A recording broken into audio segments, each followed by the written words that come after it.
Virgin Islands party, yes we're ready. One direction forward for we country. No matter where them boy and them illusions. Good night, good night, good night.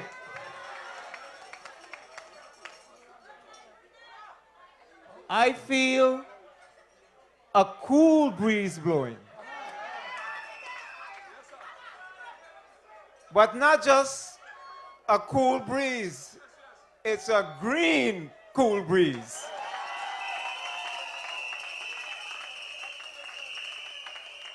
I feel as if some change is in the atmosphere.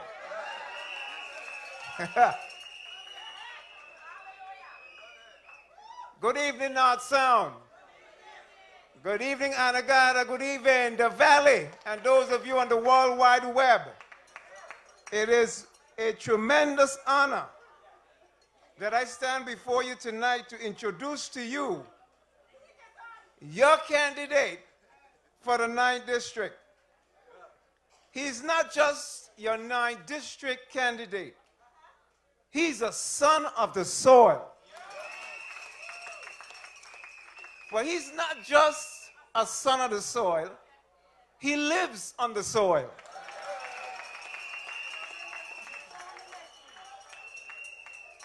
I need some clarification on something. Because my brother has lived here all his life. Am I right? But I heard some rumors that we've had a recent move to the district.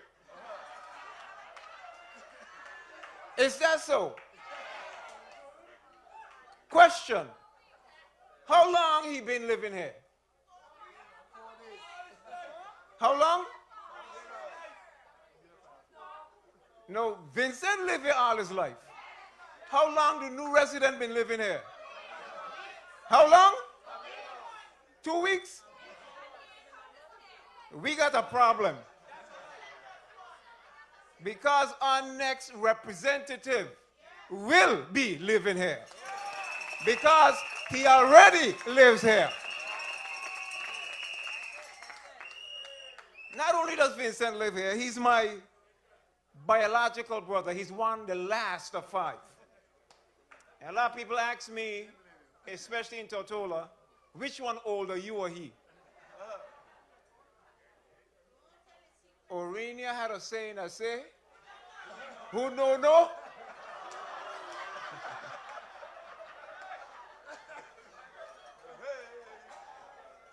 I stand tonight because I know there's some people who say, Albert, me seeing you. I stand tonight and I want everybody to know I publicly endorse his candidacy to be your next representative for the 9th District.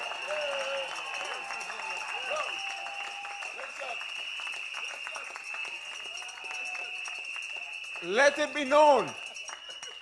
Let it be known. I have his back. I have it now, and after he gets in, I have his back. So let's lay that to rest. Before he comes, I need to let you know this is not a normal election. We need to be careful of the decision that we're going to make for the 9th District. I believe, having been in politics myself, that the 9th District is now in a pivotal position, a critical position, and you must be mindful of the decision you're going to make. One of the things we must consider is our next representative cannot just be a district rep. He cannot just be a district rep. We need to look for someone with a minister of government material, a minister of government mindset, and a minister of government capability. And I believe that this man is the man that we need to elect in the 9th District. Of the 3 candidates, who has the most experience in the civil service? Who is it? Which one has it? Who has touched the lives of more young people? Who better understands the situation of the sister islands? Who has the most experience working with civic groups? Who has the most regional and international exposure? Who was there for you after the hurricanes when you needed them most? Who you sent to the House of Assembly on February 25th? I can't hear you. Who? One more time. Who? Listen, I've been pushing behind the scenes, asking people from Virgin Islands that I meet in Tortola, listen, you on board with us or what? And I met a young lady the other day, and she shared a story with me that was so touching. I said, listen, you voted for my brother? She said to me, if I could have voted in the night, there was no doubt I was going to vote for him, because if it wasn't for him, I would not be where I am today. She works at a trust company, and then she shared with me why she said what she said. She said, she called him Mr. Wheatley, was my teacher when I was in primary school. And one day, I didn't go to school. And Mr. Wheatley noticed I was missing. My chair was empty. And he came home to my house to find out why you're not in school. And the reason why she was not in school is because she didn't have a skirt to wear to school today. And you know what she said? Mr. Wheatley went to Darwin Clothing Store. I remember Mr. Darwin store? Bought her a skirt, bought it back to her, and she went to school. And she graduated from school, and she attributes that. And that's the kind of person, caring person, that we need in the House of Assembly representing us. I am sure there are a lot of stories like that that you will hear from people whose lives that he has touched. He's going to come in a minute, but I need to say a couple of things. A couple of things you never do. You never give a pastor a mic. Check Claude. Don't give a master a mic. I heard our current representative say that he has had a difficult 3.5 years. And I will tell you, he's right. The last 3.5 years have been tough years for everybody. But especially for the 9th district. He made mention of the closure of the hotels and our people being out of work. And he's right. I know about those people out of work. I was at the help desk for Little Licks Bay and Byron's Creek. It was I who was there, helping them with the resumes, helping them with the applications, crying with them, praying with them. It was a difficult time.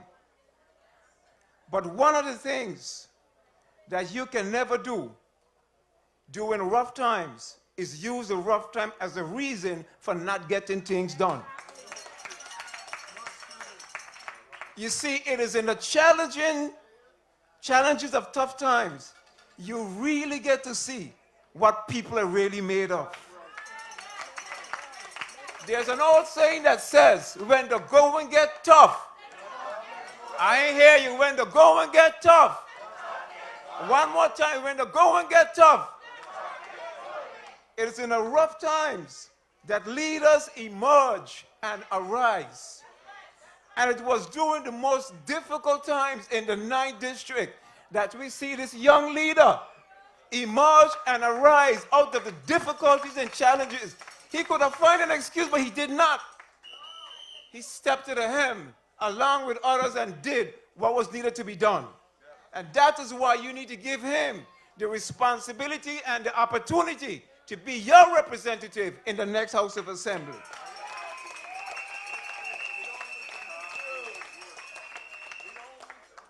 Let me also say this. For the last 47 out of 51 years, we have had an O'Neill representing the 9th district. Last 47 out of 51. I believe it's time to get a Wheatley in there. I think about it. And I'm going to tell you why. I'm going to tell you why. We had Honorable Robbie O'Neill from 67 to 71. Unfortunately, that's the year he died. God rest his soul. He was a great man, did a great work, and he has left his mark on this country. After he passed, Honorable Real George was there from 71 to about 75. And after that, the Honorable R.T. O'Neill took to him. Another great man, did a great work, and he has left his mark. As a matter of fact, I've heard the leader of the NDP saying that the admin building should be named in honor of Honorable R.T. O'Neill, because he was a great man, did a great work, and left his mark. The third O'Neill is our current representative, and I believe that he's a great man, perhaps a great father, great husband. But we can't say he's done a great work. And he has not left his mark. So we replace O'Neill with O'Neill with O'Neill. But I believe it's time to make a change. And I'm going to suggest a change to you, and I give you a reason why. The same time that Honorable Robbie O'Neill was on the scene, there was another man on the political scene as well. His name was Honorable Albert Wheatley.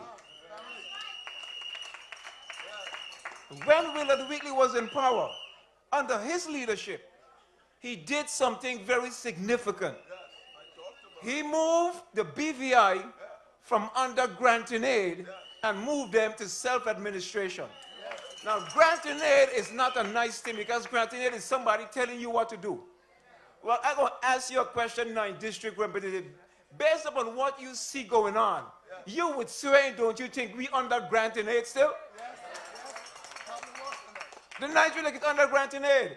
And if it took a Wheatley in the 70s to take the BVI off of granting aid, I think it's going to take a Wheatley in 2019 to get the 9th district off of granting aid and to a level of prosperity where it needs to be. And I believe this is the man. This is the man that's going to lead this district into a new area, era of prosperity. I have good news. Good news. It have another Wheatley on the ticket. Have another Wheatley on the ticket. Who come off the same stock of Albert Wheatley. That's good stock.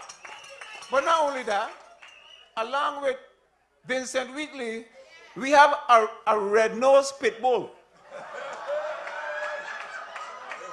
I like my dog, a red-nosed pit, what I call Miss Shireen Flats. And I know that they're going to fight for what we need to get in the 9th district. You see, when Wheatleys are in office, good things happen. Good things will happen.